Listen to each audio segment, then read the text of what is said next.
नमस्कार, बिहार तक देख रहे हैं आप और आपके साथ मैं हूं आशीष अभिनव। देखिए, चुनाव खत्म हो चुका है। अब सबके मन में एक सवाल है। सवाल ये कि एग्जिट पोल में कौन चुनाव जीत रहा है।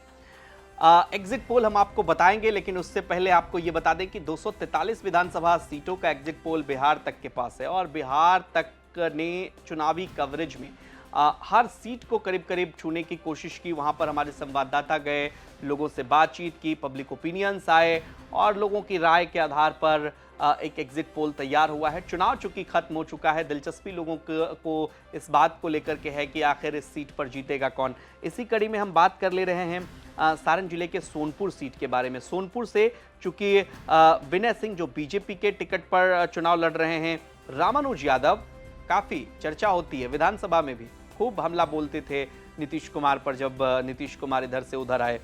मौजूदा विधायक हैं और लेकिन चंदन लाल मेहता की भी चर्चा है। चंदन लाल मेहता चुनाव जनसुराज के टिकट पर लड़े, लेकिन क्या परंपरागत जो परिणाम रहते हैं चुनाव में उसको चंदन लाल मेहता वो तोड़ पाएंगे? जनसुराज कोई बड़ा कमाल करेगा?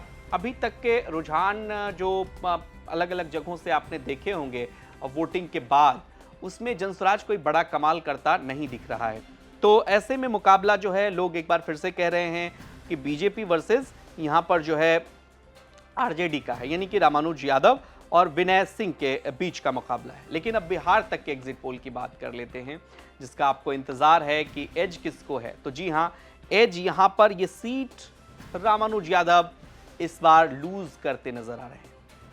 मतलब यहां पर बढ़त जो है वो विनय सिंह को है। बीजेपी से विनय सिंह चुनावी मैदान में हैं और ये कहा जा रहा है कि सोनपुर चूंकि ऐसा क्षेत्र है, सोनपुर के बारे में खूब चर्चा होती है। राजनीतिक महत्व तो है ही, सांस्कृतिक महत्व भी है सोनपुर का। और सोनपुर सीट को लेकर जिस तरह की चर्चा थी सारण में, उसको लेकर ये कहा जा रहा था कि हाँ, एक बार बदलाव के मूड में है जनता।